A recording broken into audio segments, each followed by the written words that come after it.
Hey there everybody, welcome back to another Genshin Impact video. Splice Citrus here, and I hope everybody's super excited about the version 2.1 premiere that we had. A lot of good information in there, a lot of stuff to be excited about, particularly the release of the Raiden Shogun. I'm really looking forward to her. I've been saving a lot of my Primo Gems just to get her. I did do about 40 pulls on Yoimiya's banner just to try to pull Seiyu. I was unsuccessful, but I really didn't want to pull any further. I really didn't have any 4 stars on the banner other than Seiyu that I was really trying to get. Got a couple Xinyan constellations, ended up getting a Barbara, which gave me 5 of the Stardust or Star Glitter, I forget which one, because I already had her C6, but anyway, I wanted to wait to make this video until after the release of the 2.1 premiere video, just because I didn't want to sound like a hypocrite, and just in case MiHoYo was going to be making some really big quality of life and mechanic changes to Genshin Impact. So without further ado, let's go ahead and talk about the state of Genshin Impact and some of the things that MiHoYo definitely seems to be neglecting and could really use some extra attention. So first things first, the mob XP system. Now this is something I've been talking about for a long time. I'm bringing it up again. It absolutely needs to be reworked. I think it could be a great time sink for endgame content for leveling up alternative characters. Resources are far too scarce unless you're spending large amounts of money to actually level everybody up. There's so many characters in this game, they're constantly adding more. It is way too expensive to try to keep up. It actually kind of spits in its own face in the terms of adding new characters all the time, because team comp and variety is definitely only for the rich in this game. So by redoing the mob EXP system, you should be able to actually farm mobs and gain experience for your alternative characters. The experience you gain now is laughable at best, and it's a complete waste. The only reason mobs give you XP in this game is it feels like it's obligatory, like it's an RPG. Of course they're going to have an EXP mechanic. The only time it's actually effective is going from level 1 to like 3. Other than that, it's 100% useless. Up next is more of a quality of life improvement, and that would be to display the cooldown of your entire party's elemental skill. So of course we can see when their ultimate is available. It would also be nice if we could see the recharge level of those ultimates to know if it's about to top off or not. But one thing players have been asking for a long time is to be able to see the cooldown of your party's elemental skill, and why not? They're constantly making mechanics harder, they're trying to make clever ways to design bosses and boss mechanics, and great, they should be doing that. But if they're going to keep looking for ways to make content harder and more challenging, then they need to give us the tools to perform in those challenging situations. I condemn you. Another thing they could definitely add is a shield HP remaining / time remaining bar. Much like the HP bar, it would display how much of your shield is left, how much time you have until it runs out. It'd be really useful information to know, as well as buffs, like buffs that you get from your artifact sets and so on and so forth. If you have a 4-piece bonus that increases stat Y for X amount of seconds, let us see that. Let us see if that buff is still up. That way we can really maximize our players, or should I say our characters' time on the field. That way you don't actually accidentally swap them out when you still have some buff time remaining. Up next would be the ability to reassign the hard crowd control hotkey. Like when your character gets frozen, for example. Spamming the spacebar is ridiculous. It used to be left click, I'm pretty sure. It's been so long that they've changed it. I've kind of forgotten, but I'm pretty sure it used to be left click. And then it wasn't so bad, because even if you're mashing on the left click, you can dash to cancel the animation and move on to something else. But if you're spamming the spacebar, you're almost guaranteed to throw another jump in there, and you're going to end up taking some damage, or you're just going to get frozen again, because you can't cancel a jump. You're stuck. You can't change characters, you can't cancel the animation, you can't sprint away, nothing. So, reassigning that hotkey would be much, much appreciated. Up next would be a Resin system rework. Here in 2.1, we're going to be getting a 5th world boss, which is going to increase the weekly requirement to farm all 5 of those bosses every single week, up to 210 resin per week, which is staggering.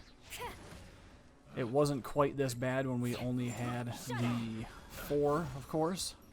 And yeah, adding the 5th, and they're constantly going to be adding more as more versions come along, because as more versions come along means new characters, which means those new characters are going to require new materials to ascend and to level up and all this other jazz. And so we're going to be at an endless string of just farming world bosses all the time, and you can't really choose to just ignore old regions world bosses like Dvalin, for example, or the wolf. I forget the wolf's name. Anyway, I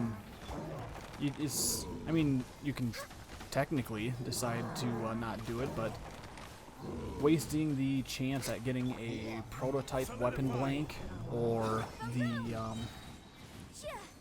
talent ascension conversion material, it's definitely worth it to still keep pulling on those bosses, even if you aren't focusing on leveling up any characters that use those talent ascension materials from that boss.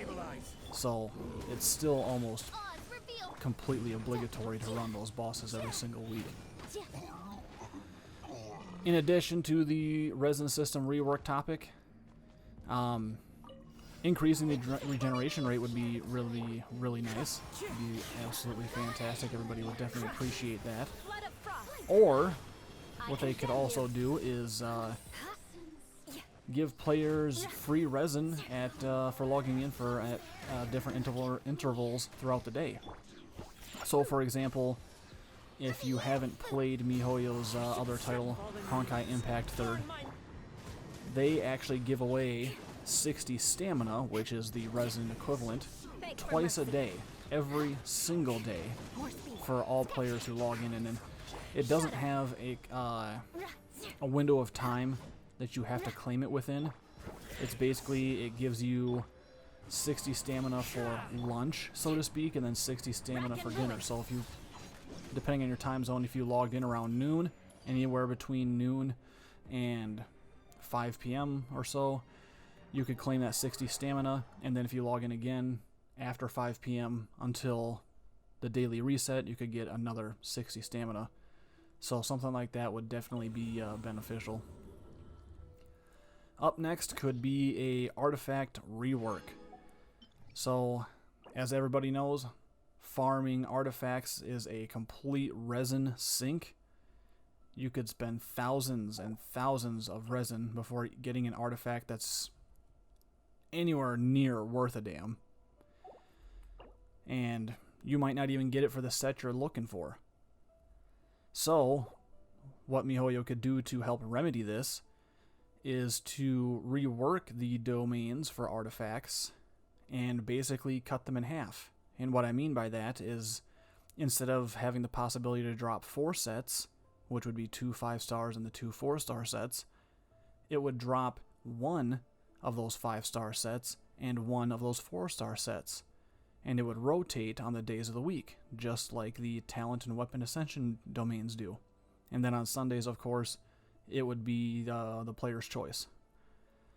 That way you'd actually have a chance, you could farm the artifacts that you actually want and that you actually need, rather than just wasting all your resin and getting nothing but the artifact set opposite of the one you're trying to farm. Next topic, increased mob and boss drops, particularly at higher adventure rank levels. Increased rate for higher quality ascension gems, because it's super irritating when you have to kill, let's say, the animal hypostasis, for example. You know, let's say your character needs 16 of the animal hypostasis ascension crystals, whatever they're called, but you need 4 or 6 of the orange quality gems. And so let's say you get those 16 ascension materials within 10 kills of the boss, but you only have half of the gems required because the gem drop rate and drop rate quality is so abysmal. It takes you another 10 runs just to get the gems. It's super misleading that you think, oh, I just need to farm this boss 10 times to get the 16 materials, or I need to farm the boss 14 times to get the 20, or whatever it is. No, you're going to be farming that boss much more than that just to get those ascension crystals. And furthermore, increased drop rates for the prototype weapon blanks, because as it currently stands, it's an ultra rare drop, and they are super valuable, especially with these new Inazuma weapons. Free-to-play players and cheaper players already have it hard enough the way it is. I mean, why not give them a bone? You know, throw out some more of those prototype weapons, at least, especially with the addition of this 5th weekly boss. A guarantee of 1 blank per week would not be overkill, and it would certainly be appreciated and very beneficial for everybody. So, next topic, 3-star weapons. 3-star weapons are pretty much almost all garbage, which means that 80 to 90% of your pulls on all banners are completely useless. Yeah, you can use them to level up weapons, but the XP you get from them is honestly negligible. It barely makes any difference at all once you get your weapon past level 20. So, instead, they should rework the wish system to instead, in addition to having the possibility of getting those 3-star weapons, to also include in the pool of possible drops XP books, Mora, and I'm talking substantial amounts of Mora. I don't want to see 500 Mora or 5,000 Mora for a single pull. I'm talking 10k minimum. Or weapon crystals and talent or weapon ascension materials. Of course, those would have to be severely watered down to just like 1 blue or 3 green, whichever. Doesn't really make a difference, but at least the drops wouldn't be completely useless for 80 to 90% of your pulls. Up next, the weapon banner still needs yet another rework. The fate point system is a great step in the right direction, but it's definitely not that much of a fix. I mean, it helps a little bit, at least for whales, really, because as it currently stands, even though the weapon banner has a lower hard pity than the character banners do, it is still, without a doubt, the absolute most expensive, or has the potential to be the most expensive banner of all. You still have to, if you had the worst luck possible, you could still go to hard pity 2 times, and then go to hard pity possibly a 3rd time before getting the weapon that you're actually after.